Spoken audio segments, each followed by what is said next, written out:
Hello everyone, मैं हूं नीलू और स्वागत है आप सभी का फ्यू के एजुकेशन ऑनलाइन क्लास में। एग्ज़ाम के स्ट्रेस को रिलीज़ करने के लिए फ्यू के एजुकेशन आप सभी के लिए लाया है बायोलॉजी में चैप्टर 2 की मास्टर क्लासेस, जिसमें लॉन्ग, शॉर्ट और ऑब्जेक्टिव टाइप के बहुत सारे क्वेश्चन आंसर्स हैं जो कि आपके एग्ज़ाम में आपको कम टाइम में ज़्यादा नंबर गेन करने में हेल्प करेगी। तो चलिए हम आज की क्लास को शुरू करते हैं। सबसे पहले हम देखिए इन क्वेश्चन को हम जो है कवर करेंगे। Multiple choice question, very short, short और लॉन्ग टाइप के क्वेश्चंस को हम डिस्कस करेंगे और कम टाइम में आप कितने अच्छे से डायग्राम बना सकते हैं, क्वेश्चन आंसर लिख सकते हैं, ये सभी कुछ हम डिस्कस करेंगे। तो सबसे पहले हम डिस्कस करते हैं मल्टीपल चॉइस क्वेश्चंस। चलिए, तो हमारा पहला मल्टीपल चॉइस क्वेश्चन है, blank is a lytic enzyme. मतलब एक लाइटिक एंजाइम है जो कि स्पर्म रिलीज करता है। लाइटिक एंजाइम का मतलब होता है जो कि किसी भी मेम्ब्रेन को तोड़ दे, ब्रेक डाउन कर दे, उसको बोलते हैं लाइसिस। मतलब उस प्रोसेस को बोलते हैं लाइसिस, और जो एंजाइम में करेगा उसको बोलेंगे लाइसिस लाइटिक एंजाइम। ठीक है, स्पर्म यानी शुक्राणुओं के थ्रू जो रिलीज होता है उसको। तो देखिए 4 ऑप्शन है, हाइलोरेनिडेज, ट्रिप्सिन, हेलिकेज और इनमें से कोई नहीं। ठीक है, तो जो ट्रिप्सिन है वो ये एंजाइम नहीं है, हेलिकेज भी नहीं है। जहाँ पे एज वर्ड लगा, जिस भी शब्द के लास्ट में एज वर्ड लगा हुआ होता है ना, उस वो पहचान होती है एंजाइम की। तो देखिए यहाँ पे ट्रिप्सिन तो है नहीं, तो यहाँ पे ट्रिप्सिन जो है वो डिलीट हो जाता है। एंड अब बचा हेलिकेज और हाइलोरेनिडेज। ठीक है, तो इसमें ये 2 बचा, तो हेलिकेज यहाँ पे आंसर नहीं होगा क्योंकि ये किसी और हेलिकेज एक्चुअली में रिप्रोडक्शन से रिलेटेड है ही नहीं। जब सेल डिवीज़न होता है, जब ट्रांसलेशन ट्रांसक्रिप्शन आता है ना, तब वहाँ पे इस एंजाइम का यूज़ होता है, तब ये भी हट जाता है। तो केवल ये एक एंजाइम बचता है, हाइलोरोनिडेज, जो कि स्पर्म के द्वारा रिलीज होता है। मतलब ये ओवम हो गया, ठीक है, और ये हो गया स्पर्म। तो ये जब इधर पे जाएगा तो इसकी लेयर पे इसको ब्रेक डाउन करना होगा। तो ब्रेक डाउन करने के लिए ये वाला जो लाइटिक एंजाइम है ये इसको रिलीज करता है। ठीक है, चलिए सेकेंड क्वेश्चन देखते हैं। How many autosomes does have human primary spermatocyte. Human primary शुक्राणु जनन यानी स्पर्मेटोजेनेसिस एक प्रोसेस है जो कि स्पर्म फॉर्म करेगा। ठीक है, तो उसमें ये एक 2n सेल है।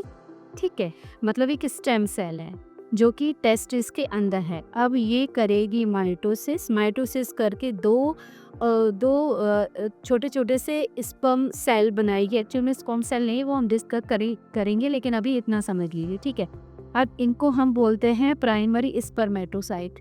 मतलब ये भी मैच्योर नहीं हुए हैं, इसलिए हम इनको प्राइमरी बोल रहे हैं। ठीक है, फिर इनमें मियोसिस होगा, मियोसिस 1, मियोसिस 2, तब जाकर के स्पर्म सेल बनेगी। तो ये जो प्राइमरी है ना, ये n है।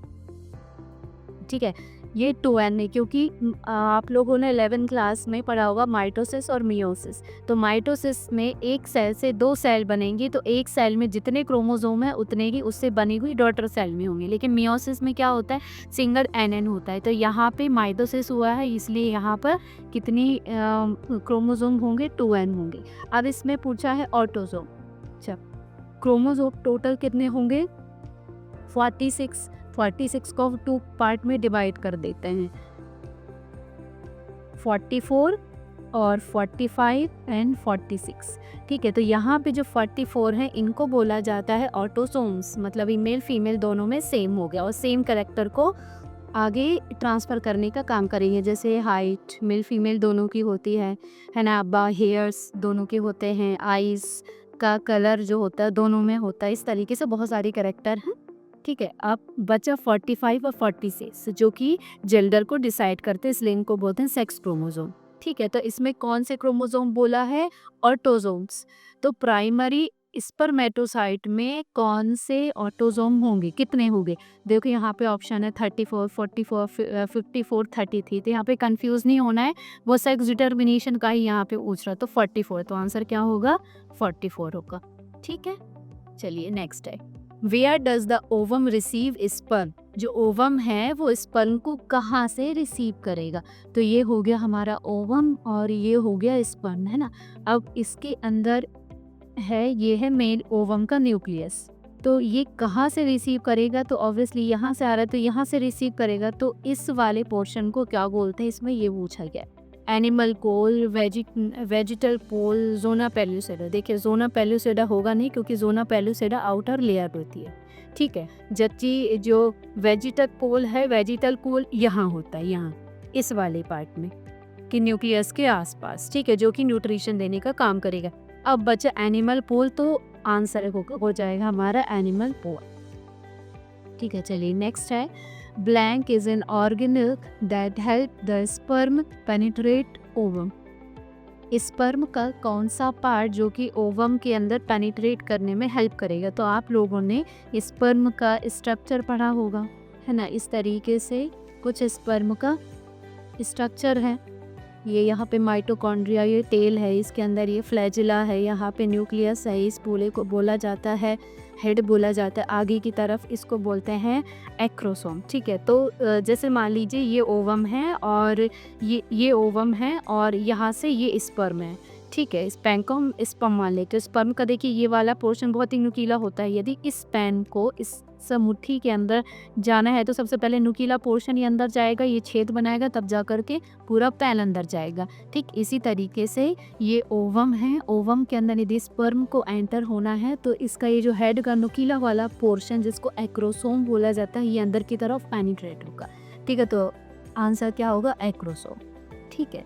चलिए नेक्स्ट है, अम्बिलिकल कॉर्ड यानी गर्भनाल कंटेन्स। अम्बिलिकल कॉर्ड मतलब ये एक प्रेग्नेंट लेडी है ना, और उसमें अम्बिलिकल कॉर्ड यानी गर्भनाल बोला है, और यहाँ पे एक बच्चा है ना। तो अब ये खाना और सांस तो ले नहीं पाए, खाना भी नहीं खा पाएगा, सांस भी नहीं ले पाएगा, ठीक है। तो यहाँ से एक अम्बिलिकल कॉर्ड निकलती है जो कि ये मदर से अटैच होती है, ठीक है। यहीं से इसको न्यूट्रिशन आता है, यहीं से इसको ऑक्सीजन आती है और कार्बन डाइऑक्साइड भी यहीं से रिलीज होती है। तो इसमें लिखा है कि इसी को बोलते हैं अम्बिलिकल कॉर्ड, ठीक है।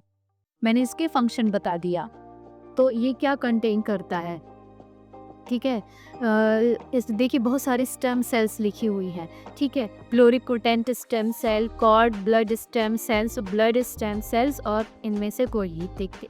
तो सबसे पहले प्लूरिपोटेंट स्टेम्स है, तो पहले बता दूँ जो प्लूरिपोटेंट स्टेम्स ये होता है, ये इसके अंदर फिल होता है, मतलब प्लेजेंटा है, प्लेजेंटा के अंदर फीटस है, तो जो भी अपना वेस्ट मटेरियल निकालता है उसको बोला जाता है प्लूरोपोटेंट, ठीक है। उसकी स्टेम सेल्स तो नहीं, वो तो बाहर है, उसका अम्बिलिकल कॉर्ड से कोई कनेक्शन ही नहीं है, ये करिए, ठीक है। ब्लड स्टेम सेल, अब देखिए ब्लड स्टेम सेल जरूर नहीं कि अम्बिलिकल कॉर्ड में हो, वो बहुत सारी जगह होती है। जैसे हमारी जो बोन मैरो है उसमें स्टेम सेल्स होती हैं, तो उनको भी हम ब्लड सेल्स बोलते हैं ना, लेकिन इसमें पर्टिकुलर क्या बोला है, गर्भनाल की यानी अम्बिलिकल कॉर्ड की स्टेम सेल्स बोला, तो यहाँ पे ब्लड स्टेम सेल नहीं हो।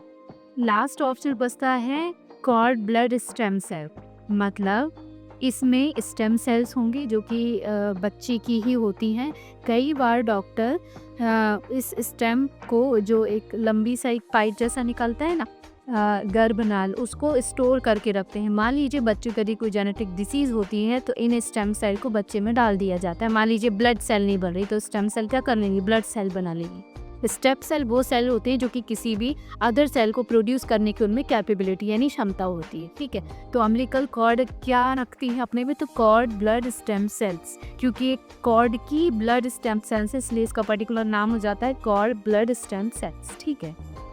चलिए नेक्स्ट है, how does human sperm locomote. Locomote का मतलब होता है लोकोमोशन, मतलब एक जगह से दूसरी जगह जाना। तो जो ह्यूमन स्पर्म है वो एक जगह से दूसरी जगह तक कैसे जाता है, किसकी हेल्प से जाता है। सीरिया उसमें होती नहीं, सीरिया छोटे छोटे पैरों को बोला जाता है, ठीक है।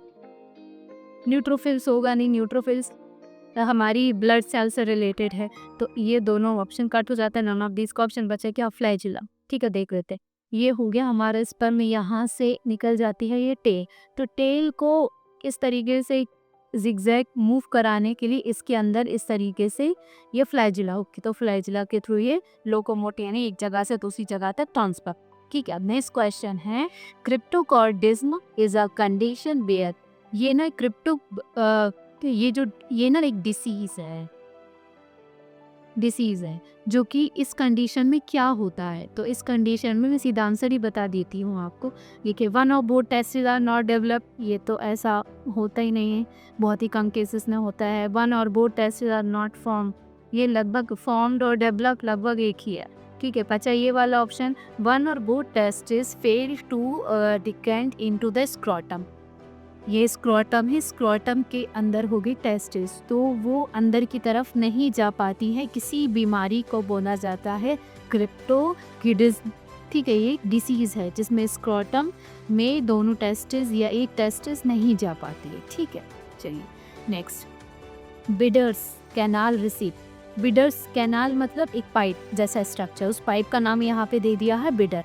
तो वो क्या रिसीव करता है एक्चुअली में, ये जो बिडर कैनाल है वो फ्रॉग मेल में पाई जाती है, मतलब मेल फ्रॉग में ये पाई जाती है। वो क्या रिसीव करता है, ठीक है, मतलब क्या निकलेगा वहाँ से, तो मेल है, क्या निकलना चाहिए, स्पर्म। ठीक है, तो स्पर्म रिलीज होगा यहाँ से।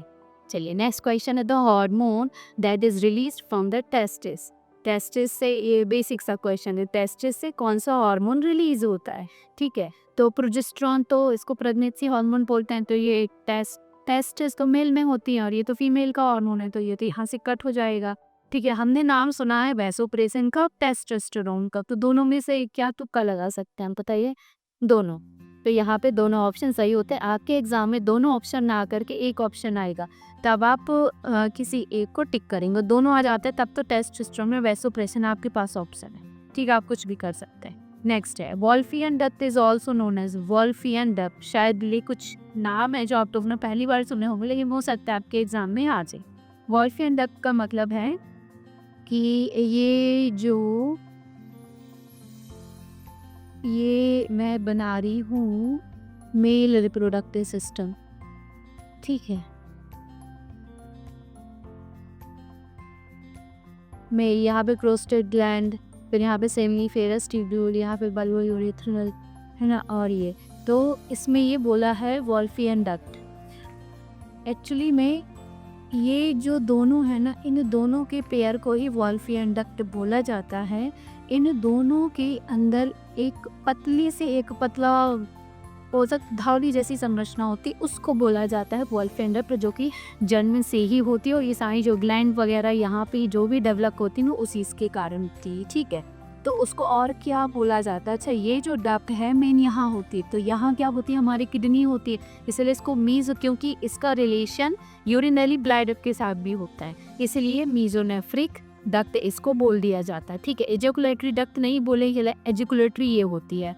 ठीक है, मेजर सबलिंगुअल डक्ट ये भी यहाँ पे नहीं होगी, ये यहाँ पर होगी। ठीक है, सिस्टिक डक्ट यहाँ पे नहीं होगी, वो स्टोमक के आसपास से रिलेटेड होती है। ठीक है, तो ये तीन यहाँ से कट हो जाते हैं, केवल मीजोनेफ्रिक डक्ट। ठीक है, चलिए next, acrosome is filled with.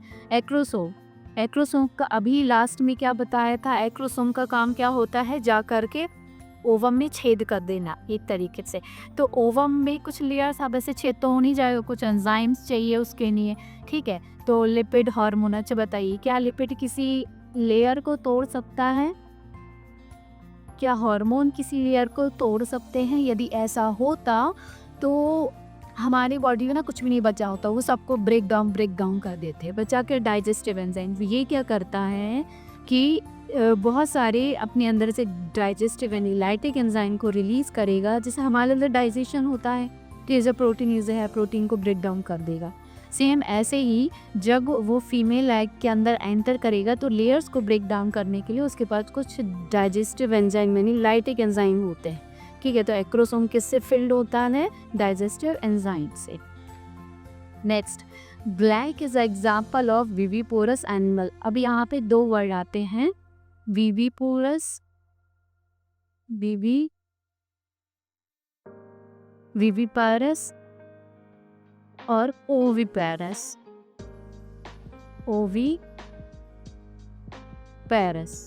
सजीव प्रजक प्राणी और अंडजनक प्राणी।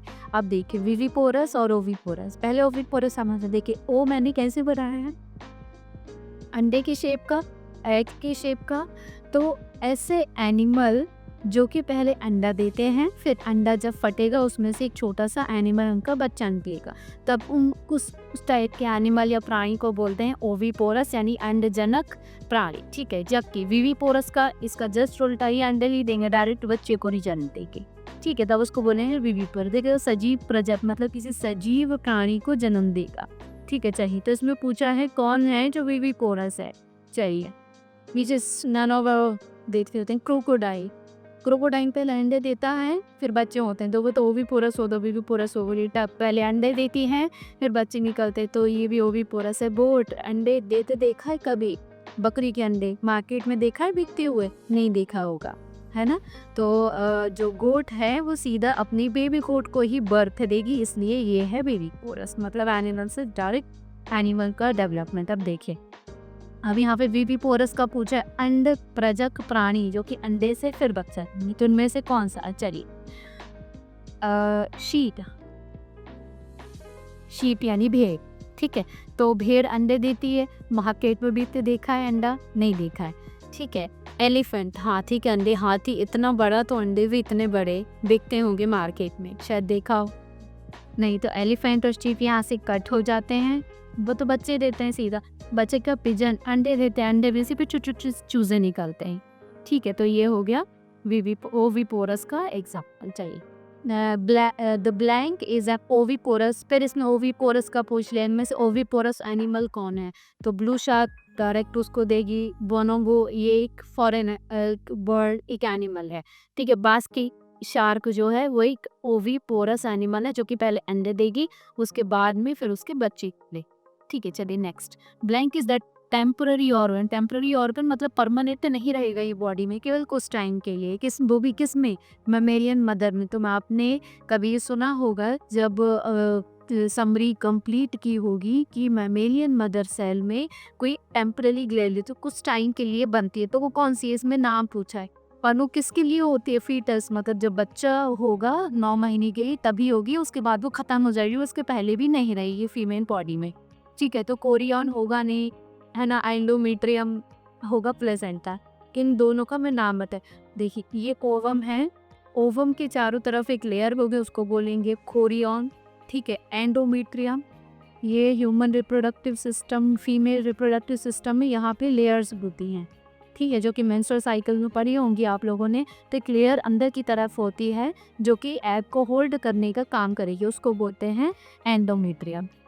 ठीक है, जो प्लेजेंटा है एक थैले बेड लाइक स्ट्रक्चर होता है, उसके अंदर बच्चा होता है, तो वो एक ग्लैंड होती है जो कि प्रोजेस्टेरोन हार्मोन को रिलीज करेगी। ठीक है, तो इसलिए इसमें पूछा है टेम्पररी ऑर्गन जो कि को रखेगा, तो ये हो जाता है प्लेजेंटा। ठीक है, तो ये कुछ हमारे 15 क्वेश्चन ऑब्जेक्टिव थे जिनका आंसर आप लोगों ने बहुत ही डिटेल में समझा, कम टाइम में समझा। ठीक है, तो आप हमसे कनेक्ट रहने के लिए हमारे चैनल को सब्सक्राइब और इस वीडियो को लाइक कीजिए, और सब्सक्राइब करेंगे तो नोटिफिकेशन ऑब्वियसली मिलते रहेंगे आपको। तो आपको और भी इसकी जो short answer, long answer, very short, वो सारी की डिटेल आप लोग ले सकते हैं। तो अब हम मिलते हैं नेक्स्ट क्लास में। Thank you.